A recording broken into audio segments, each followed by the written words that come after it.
Selamat pagi teman-teman BCC sekalian, apa kabar? Baru bangun ya, kita ketemu lagi di hari Minggu. Kita mau ibadah bersama di tempat ini. Mari sebelumnya kita angkat satu pujian praise. Teman-teman boleh bangkit dari yang duduk-duduk di tempat tidurnya atau di bangku gitu ya. Kalian boleh berdiri, meskipun di kamar sendiri ya, kita masih bisa memuji dan menyembah Tuhan. Amin. Mari kita memuji nama Tuhan. We give you praise God. Siap-siap teman-teman. Teman-teman tahu lagunya.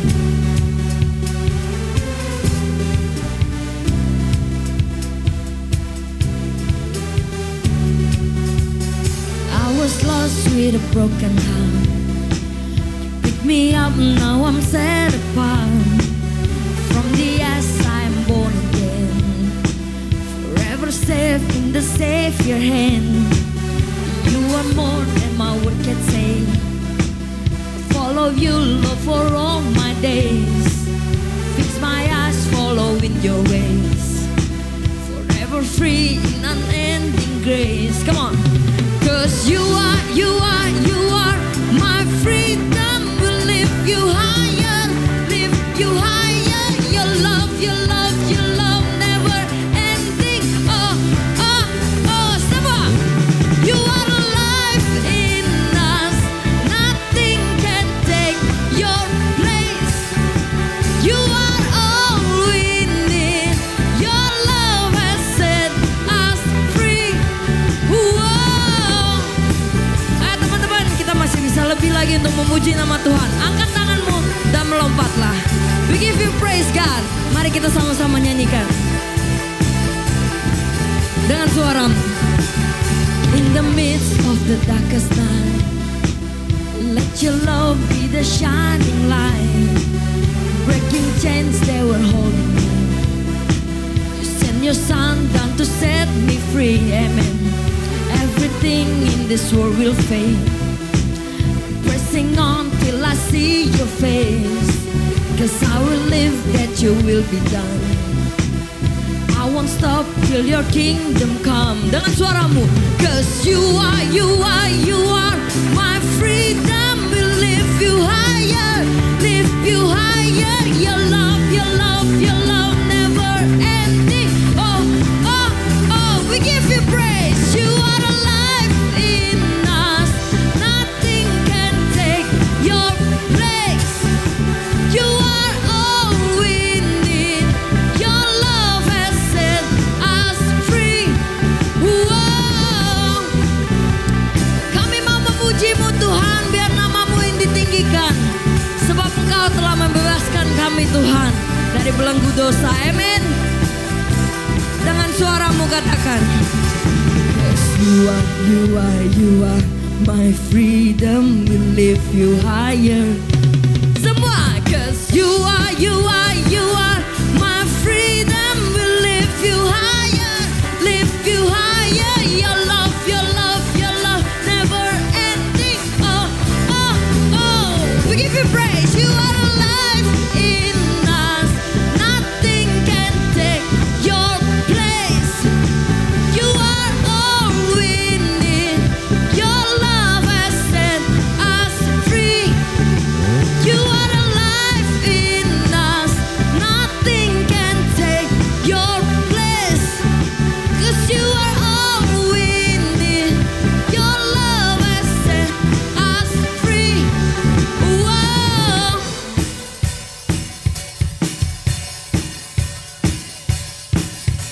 Wow. We give you praise God. Selamanya Engkau yang dipuji Tuhan. Oh, thank you Lord. Terima kasih Tuhan. We give you praise God, give you praise. Oh Lord.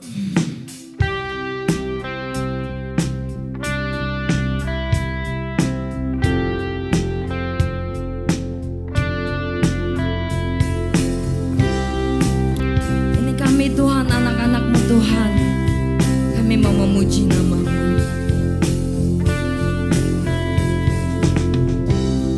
Surga terbuka memberi kuasa.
Sebab hari ini Tuhan kami memperingati Engkau mencurahkan Roh Kudus Tuhan dalam hidup kami. Untuk menuntun hidup kami, untuk mengajarkan kami, untuk berserta dengan kami Tuhan. Engkau memberikan Roh Kudus-Mu. Biar Tuhan boleh kami jalani hidup kami tidak pernah sendiri Tuhan, tetapi bersama dengan Engkau.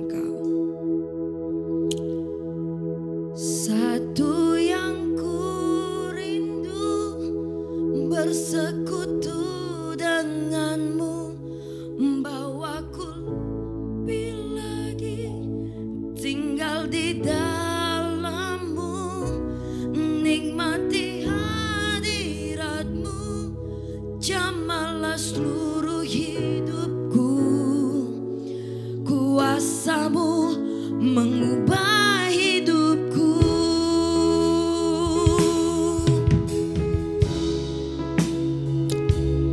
Oh Lord, kami undang Kau datang Tuhan. Datang Roh Kudus, Kau ku rindu, dan minyak yang baru urapiku, mengalir penuhiku, mengalir pulihkanku, kuasa-Mu bebaskan hidupku. Satu yang ku rindu bersekutu denganmu, membawaku lebih lagi tinggal di dalammu, nikmati hadiratmu, jamahlah seluruh hidupku, kuasa-Mu mengubah hidupku. Allah, satu yang ku rindu bersekutu denganmu, bawaku lebih lagi tinggal di dalammu, nikmati hadiratmu, jamahlah seluruh hidupku, kuasa-Mu mengubah hidupku, dan kuasa-Mu mengubah hidupku. Amin Lord, amin. Kuasa-Mu mengubah hidupku. Terima kasih Tuhan.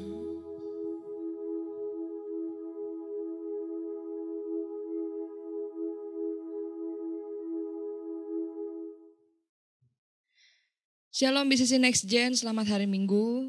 Hari ini kita merayakan sebuah hari bersejarah dalam hidup orang Kristen, yaitu hari Pentakosta, hari ke-50 setelah kebangkitan Tuhan kita, dan hari pencurahan Roh Kudus ya di waktu 2000 tahun yang lalu kira-kira.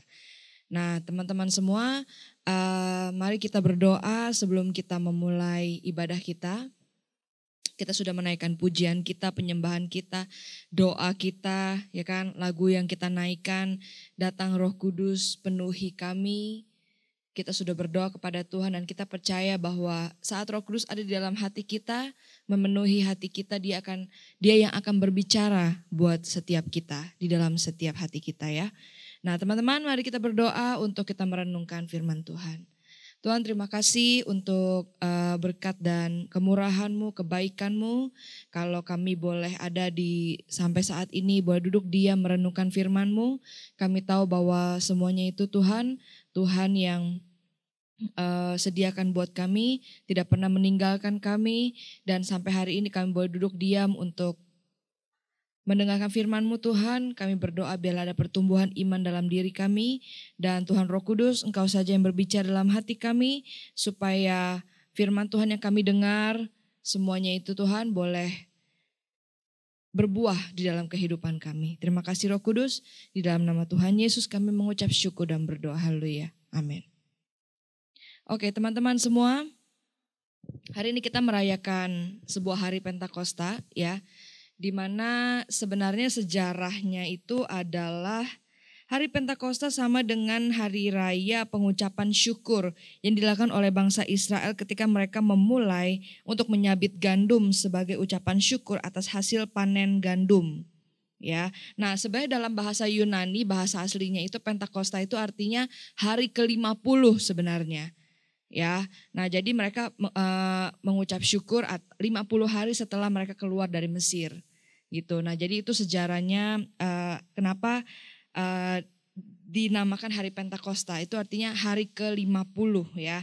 Nah sebenarnya di dalam sejarah bangsa Israel itu ada 3 hari besar di dalam kehidupan mereka. Jadi gini, kalau kita mungkin berpikir bahwa hari Paskah sama dengan hari kematian dan kebangkitan Tuhan, hari Pentakosta sama dengan hari Roh Kudus, hari pencurahan Roh Kudus, sebenarnya itu semuanya ada sejarahnya teman-teman semua. Ya, sebenarnya Paskah itu hari keluarnya bangsa Israel dari perbudakan Mesir. Nah, Tuhan kita mati di atas kayu salib di hari Paskah tersebut.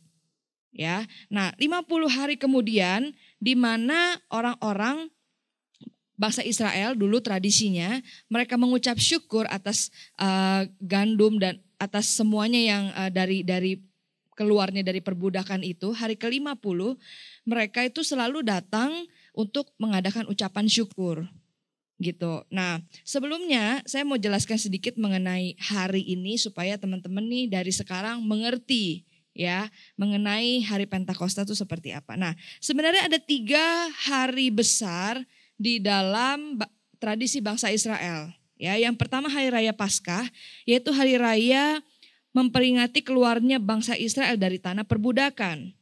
Yang kedua hari raya Pentakosta, yaitu hari raya ucapan syukur atas hasil panen gandum dilakukan 7 minggu sesudah hari raya Paskah, 50 hari 7 minggu ya, setelah hari raya Paskah.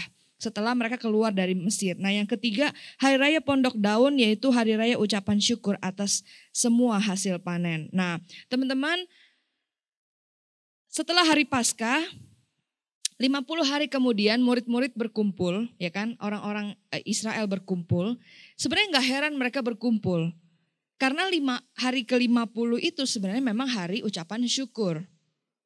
Tradisinya bangsa Israel ya. Jadi mereka berkumpul di loteng Yerusalem. Sebenarnya kita memang Tuhan bilang kalian tunggu sampai harinya Roh Kudus akan dicurahkan dan kamu akan menjadi saksiku di Yerusalem di mana-mana sampai ke ujung dunia. Itu di Kisah Rasul pasal 1 ayat 8. Nah, teman-teman di dalam Komsel bisa baca ayat itu ya.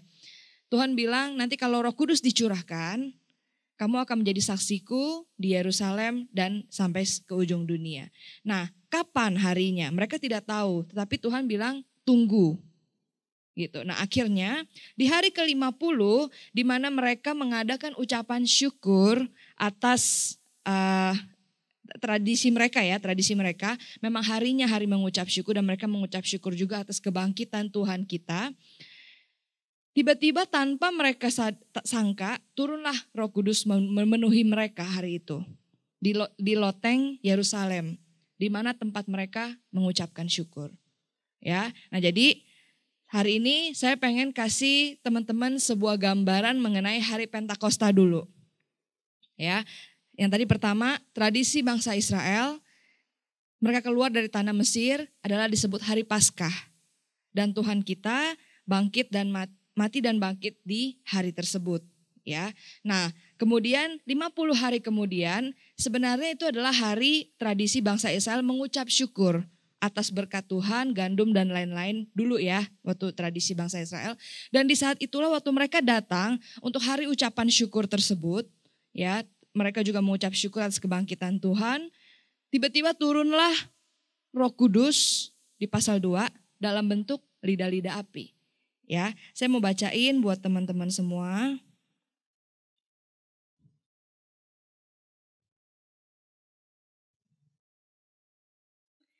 Kisah Rasul pasal 2 ayat 1. Ketika tiba hari Pentakosta, semua orang percaya berkumpul di satu tempat. Ini tradisi mereka. Tiba-tiba turunlah dari langit sebuah bunyi seperti tiupan angin keras yang memenuhi seluruh rumah di mana mereka duduk. Dan tampaklah kepada mereka lidah-lidah seperti nyala api yang bertebaran dan hinggap pada mereka masing-masing.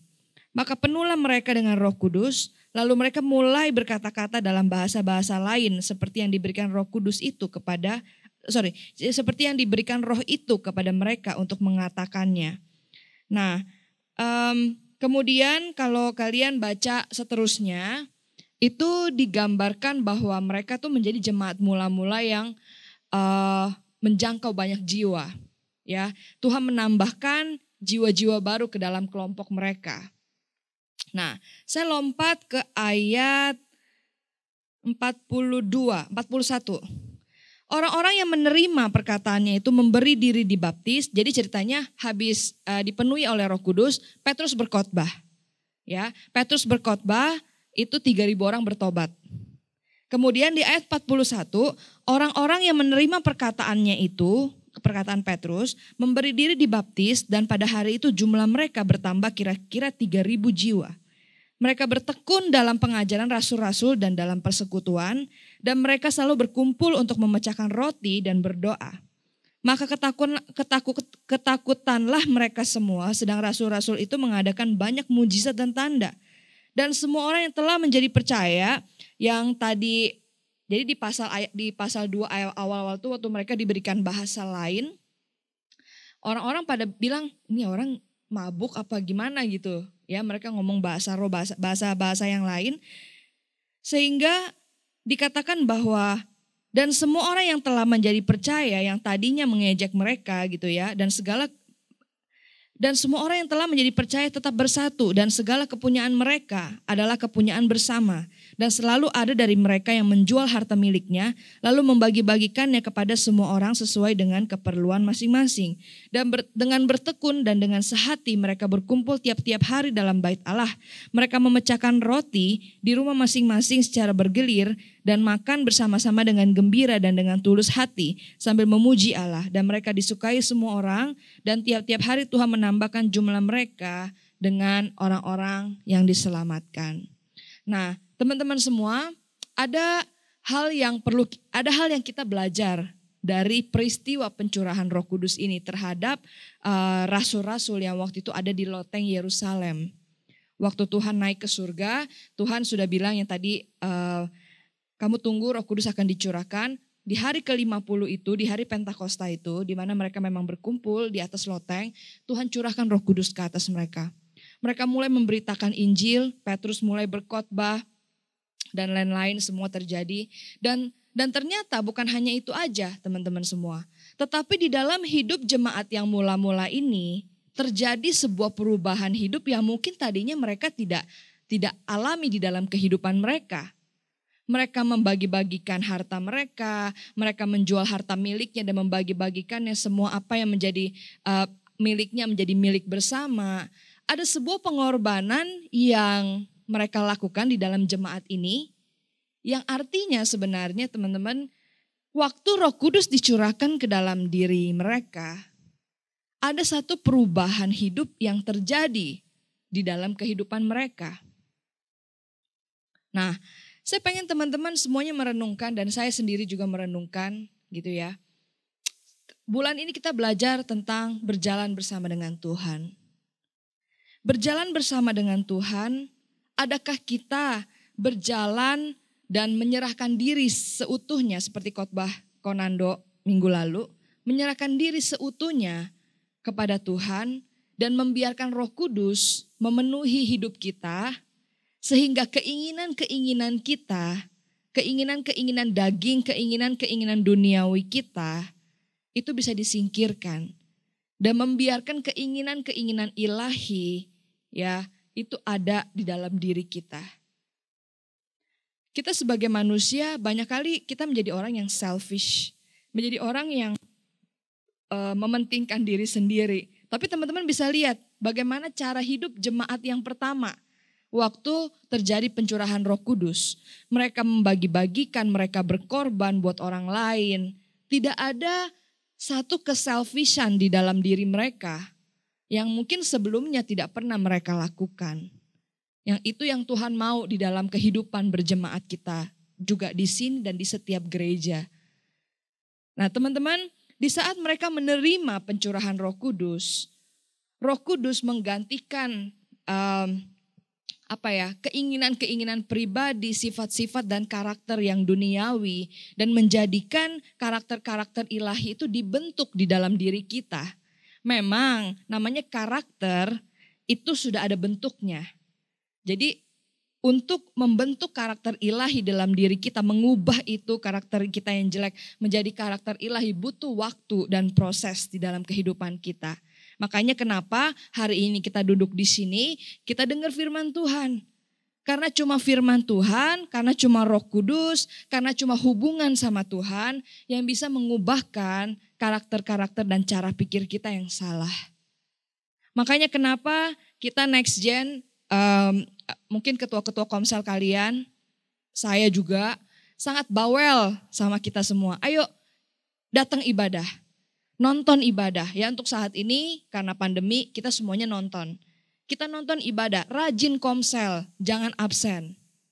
Kenapa? Karena cuman firman Tuhan, karena cuma Roh Kudus, karena cuma kuasa firman Tuhan yang bisa mengubahkan karakter dan cara pikir kita. Dari cara pikir kita menjadi karakter kita, teman-teman semua.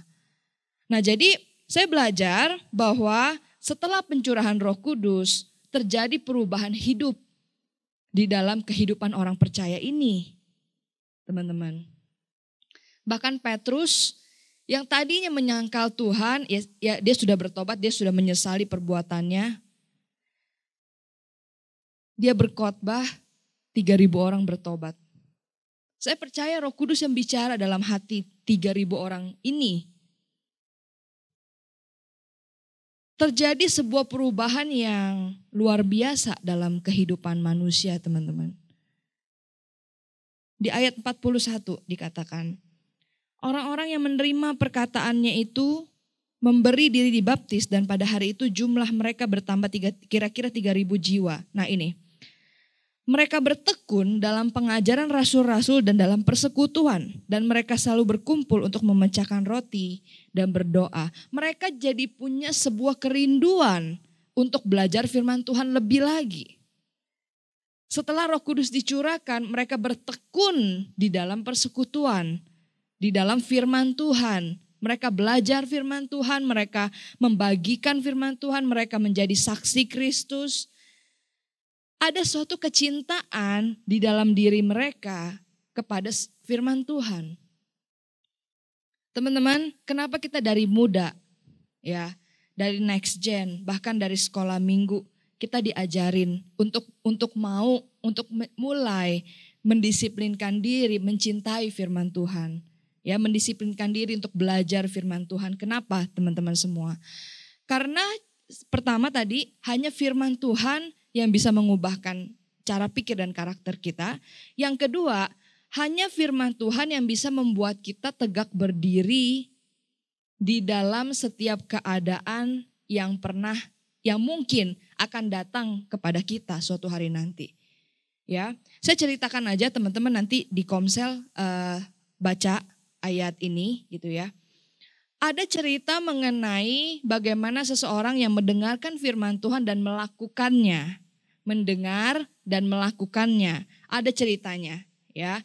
Di mana mereka itu membangun rumah, yang satu di atas batu, yang satu di atas pasir. Kemudian datanglah badai, yang pasir hancur rumahnya. Yang batu tetap berdiri tegak rumahnya. Nah, teman-teman, dikatakan bahwa mereka yang mendengar perkataanku dan melakukannya adalah seperti orang yang membangun rumahnya di atas batu. Sehingga waktu badai itu datang, kita tetap berdiri. Amin. Nah, teman-teman semua, orang-orang yang menjadi pertanyaannya begini, apakah orang-orang dua ini yang mendirikan rumah sama-sama, satu di pasir, satu di batu, apakah mereka tahu bahwa mereka akan terkena badai? Mereka itu harusnya sudah berdiri dulu, baru badai itu datang, baru bisa dilihat apakah saya kuat apa enggak.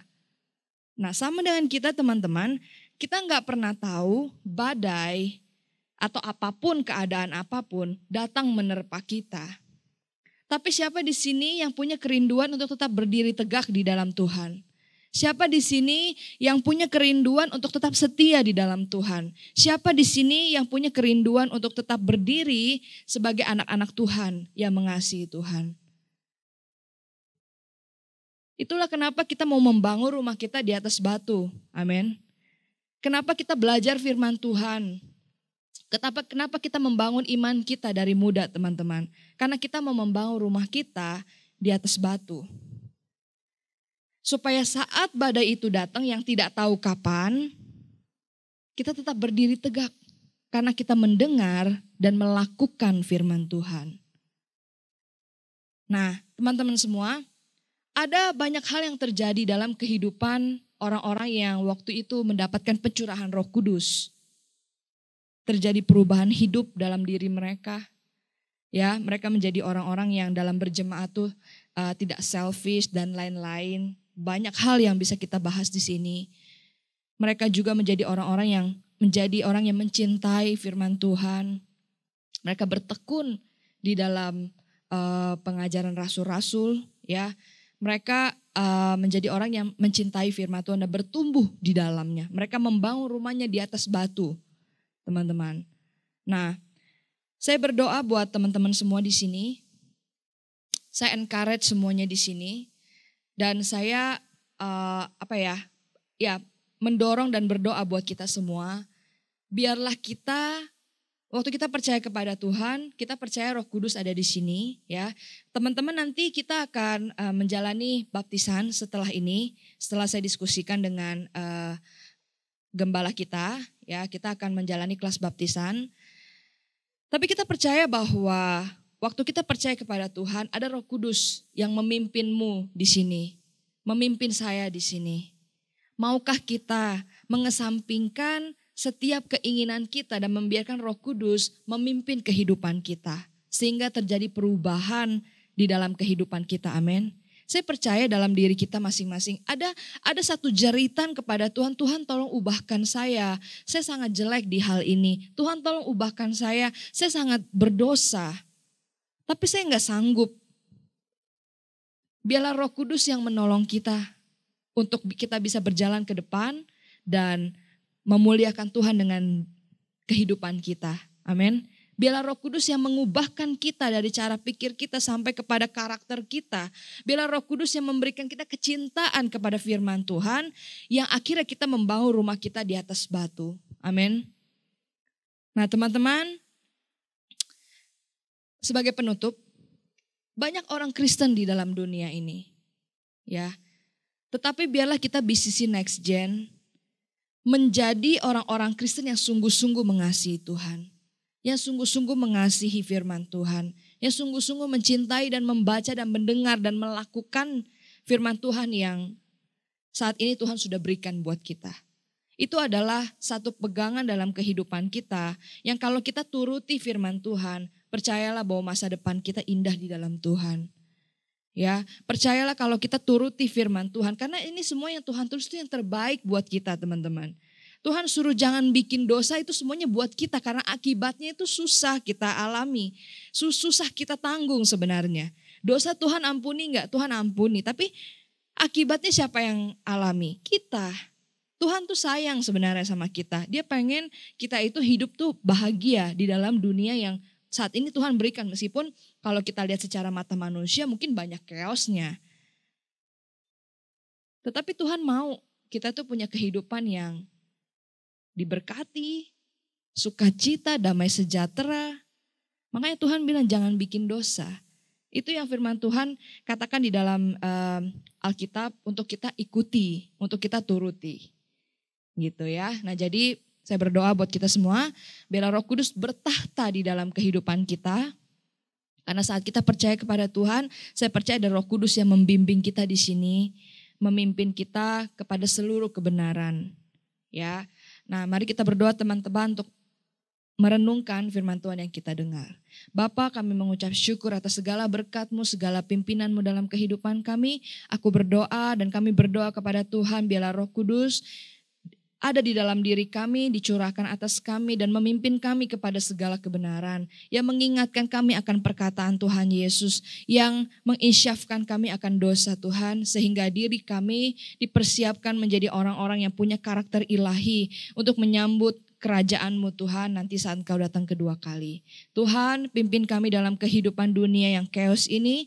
Tuhan, tolong supaya kami berintegritas, kami berdiri, kami menjadi orang-orang yang mendirikan rumah kami di atas batu, kami menjadi orang-orang yang mencintai firman Tuhan, kami menjadi orang-orang yang diubahkan secara karakter dan cara pikir kami. Tuhan, aku berdoa buat anak-anak-Mu di sini, Tuhan pimpin kehidupan mereka dalam setiap pilihan-pilihan mereka, Tuhan, biarlah mereka memilih untuk mengasihi Engkau. Tuhan, aku berdoa buat mereka, Tuhan pimpin jalan mereka, biarlah Tuhan hanya Roh Kudus-Mu saja yang mereka andalkan di dalam kehidupan mereka. Terima kasih Tuhan Yesus, kami mengucap syukur. Aku berdoa buat anak-anak di sini, setiap ketua komsel juga di sini. Tuhan yang memberkati mereka dalam setiap pekerjaan mereka, sekolah mereka, apapun mereka lakukan, keluarga mereka. Kami percaya bahwa ada pimpinan Tuhan di dalam kehidupan mereka. Aku berdoa biarlah persekutuan dengan Tuhan Yesus, penghiburan dari Roh Kudus dan kasih sayang dari Bapa selalu menyertai setiap anak-anak di sini. Terima kasih Tuhan, aku mengucap syukur dan kami semua mengucap syukur di dalam nama Tuhan Yesus. Haleluya. Amin.